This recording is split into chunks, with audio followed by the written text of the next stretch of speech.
Everybody hugely overestimates the amount of time they have, and then they don't achieve all their goals and they feel like they're a failure, but they were always going to fail because they never had the time in the first place. So a big part of the book is just sitting down and saying, in reality, how many workable hours do I have a week? Honestly, after I've been for a wee, checked the fridge 3 times, doom scrolled, how many workable hours do I have a week? And then how many of those hours are billable? Because most people are only about 60% billable. I worked in advertising for a long time. You had to record every minute that you spent on everything. Most people, if they have a 6-hour day, will work about 3.5 hours. That is actually useful and generates return on investment. So that's the hourly hours that we should base our income on and that we should base our expectations on. Because people will say to me, I want to make 20 grand a month. And I'm like, yeah, but when you look at it, you've got 15 hours a week. If I do the maths, that's quite a high hourly rate. You can get that, but what's it going to take to get that? Or manage your bloody expectations. Expectations are the killer. So I think it's really about, it starts with time and then it moves into money. And,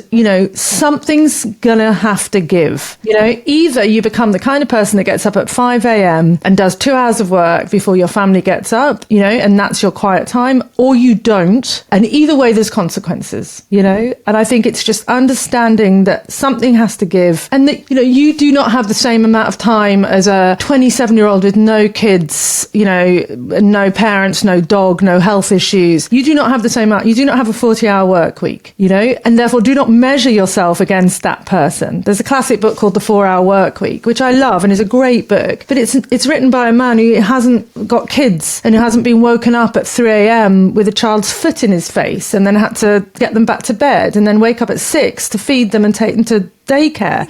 We've got to accept our reality, I guess. 1, 2, 3, 4. Want to attract and convert more leads? Want to learn how digital PR, branding, and SEO can establish and build your brand identity? Welcome to the Market Movers Building Brands and Links with Linkifi Podcast.